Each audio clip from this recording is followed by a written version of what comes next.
অনেক ধরনের তো কোপ্তা কারি খেয়েছো, আজকে না হয় একটু অন্যরকম কোপ্তা কারি খাওয়া যাক।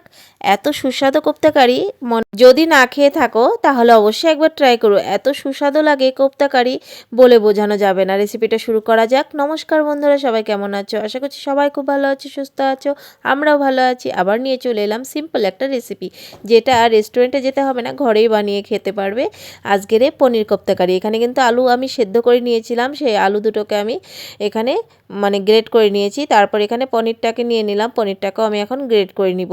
এইভাবে তোমরা একবার বাড়িতে একবার বানিয়ে খেয়ে দেখো, অসাধারণ লাগে। রেস্টুরেন্টে আর যেতেই হবে না, রেস্টুরেন্টের মতো বাড়িতে এবার পনির কোপ্তা কারি।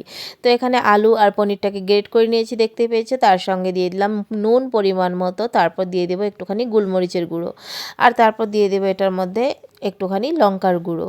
আর লঙ্কার গুঁড়ো দেওয়ার পর দিয়ে দেবো একটুখানি গরম মশলা গুঁড়ো, তারপর দিয়ে দেবো কিছুটা কাঁচা লঙ্কা কুচানো আর ধনেপাতা কুচানো, আর দিয়ে দেবো এখানে কর্নফ্লাওয়ার। কর্নফ্লাওয়ার একটুখানি বেশ খানিকটা দিয়ে দেবো আমি, দেখতেই পাবে কতটুকু দিয়েছি, আইডিয়া করে কিন্তু কর্নফ্লাওয়ারটা তোমাদের নিজের মতো করে দিয়ে দিতে পারবে। তো এখানে দিয়ে দিলাম কর্নফ্লাওয়ার, দেখতেই পেলে কতটুকু দিয়েছি, যাতে একদম বেশিও না হয়। বেশি হলে বেশি একদম হয়ে যাবে, ওটা বোঝা যাবে যাতে আটকে থাকে জিনিসটা, ভেঙে না যায়, সেই হিসাবেই আমি দিয়েছি। তারপর এটাকে ভালো করে একদম মিক্সড করে মেখে নেব হাতের সাহায্যে। তারপর হাত দিয়ে আমি কিন্তু সুন্দর গোল গোল করে নেব এই কোপ্তাগুলোকে। অনেক তো খেয়েছো লাউয়ের কোপ্তা, তারপর অনেক কিছুর কোপ্তা, কিন্তু আজকে একটু অন্যরকম পনিরের কোপ্তা। কী যে ভালো লাগে এই রেসিপিটা, সত্যি একবার ট্রাই করে দেখো বাড়িতে অবশ্যই।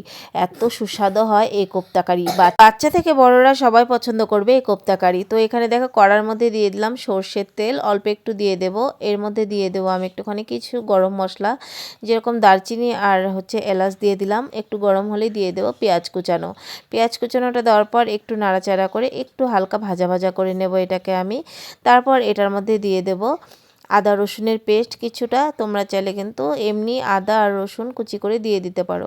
আমার কাছে পেস্ট ছিল তাই পেস্টটাই দিয়ে দিলাম টমেটো, বড় একটা টমেটো দিয়ে দিয়েছি কুচিয়ে। তারপর দিয়ে দিলাম কয়েকটা কাঁচা লঙ্কা, আর দিয়ে দিলাম নুনটা দেওয়ার কারণ যাতে টমেটোটা গলে নরম হয়ে যায়। তো একটু নাড়াচাড়া করে ভাজা ভাজা করে নেব এটাকে। তারপর আর শুকনো লঙ্কাটা আমি দিতে ভুলে গেছিলাম আগে, সেটা তেলের মধ্যে দিলেই ভালো হয়, সেই জন্য পরে দিয়ে দিলাম। আর দিয়ে দিলাম আমি এখানে কিছুটা কাজু বাদাম। কাজু বাদাম দেওয়ার পর একটু নাড়াচাড়া করে দিয়ে দিলাম একটুখানি জল। জলটা দেওয়ার কারণ যাতে সমস্তটা একদম নরম হয়ে যায় আর পেস্ট করতে সুবিধা হয়। তো জলটা কিন্তু অনেকটাই শুকিয়ে এসছে, এখন নামিয়ে ঠান্ডা করে পেস্ট করে নেব। আর এখানে দেখো পেস্ট হতে হতে দিয়ে দিলাম কড়ার মধ্যে সাদা তেল। আর এইখানে যে আমি পনিরের ইয়েগুলো গোল করে রেখেছি কোপ্তাগুলো, সেখানে আমি ময়দা নিয়ে নিয়েছি কিছুটা। ওই ময়দার মধ্যে কোপ্তাগুলোকে একটুখানি ভালো করে ঘুরিয়ে নিচ্ছি। এইভাবে সমস্তটাকে আমি এভাবে ময়দার মধ্যে ঘুরিয়ে নেব ভালো করে কোপ্তাগুলোকে। আর কোপ্তাগুলোকে ময়দার মধ্যে ঘুরিয়ে নিলাম। আর এখানে তেলটা গরম হতেই গ্যাসের আঁচটাকে মিডিয়াম করে দিয়ে দেবো কোপ্তাগুলোকে।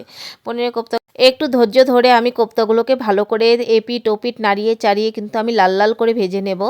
তো দেখো কি ভালো লাগছে না দেখতে, এটা ভাজা খেতেও কিন্তু খুব ভালো লাগে। তো যাই হোক, ভাজা খেতে আর হবে না, আগে আমি কোপ্তাগুলোকে ভালো করে ভেজে নামিয়ে নিই। তো দেখো সুন্দর একদম লালচে হয়ে গেছে, আর ময়দার কারণে একটু তেলটা কিন্তু একটু ঘোলাটে ঘোলাটে লাগছে। যাই হোক, ওটা কোনো ব্যাপার না। আর কোপ্তাগুলোকে আমি এভাবে ভেজে ভেজে কিন্তু নামিয়ে নিলাম। তো দেখো গরম গরম এটা খেতেও কিন্তু খুব স্বাদ লাগবে।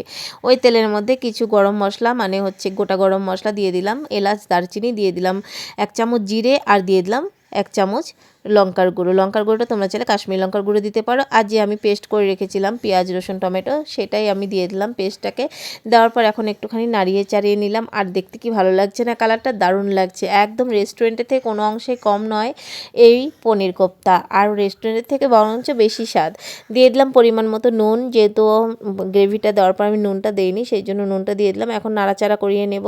তো একটুখানি আমি জল দিয়ে দিয়েছিলাম, তো দেওয়ার পর একটু নাড়িয়ে চাড়িয়ে নিচ্ছি, আবারও বলক উঠে গেছে সুন্দর। আর দিয়ে দেবো এখানে কিন্তু ফ্রেশ ক্রিম। তো আমার কাছে ফ্রেশ ক্রিম অল্প একটু ছিল, তাই ওই যে কেটে নিয়ে বের করে দিচ্ছি আর কি।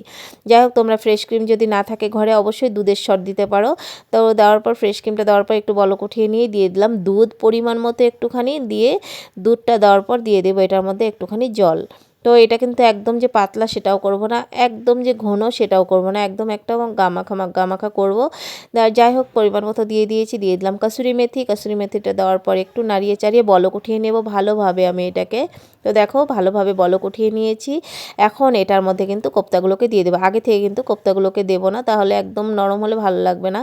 যখন দেখবে নামানোর আগ দিয়ে কোপ্তাগুলোকে দিয়ে 2 মিনিটের মতো শুধু আমি বলক উঠিয়ে নেব এই কোপ্তাগুলোকে দেওয়ার পর আমি কিন্তু 2 মিনিটের মতো বলক উঠিয়ে নিয়েছি। দিয়ে দিচ্ছি এখানে চিনি পরিমাণ মতো একটুখানি, দিয়ে দেবো 1 চামচের মতো ঘি, আর দিয়ে দেব আমি এখানে গরম মশলা গুঁড়ো, যেটা আমি সব সময় বাড়িতেই বানাই। আর এখানে এখন নাড়াচাড়া করে গ্যাসটাকে বন্ধ করে ঢাকা দিয়ে রেখে দেবো, যাতে ঘি আর গরম মশলার গন্ধটা পুরোটা কোপ্তা কারির মধ্যে ছড়িয়ে যায়। পনির কোপ্তা কারি অবশ্যই দেখতে কি দারুণ হয়েছে না? হ্যাঁ বন্ধুরা, খেতেও দারুণ হয়েছে।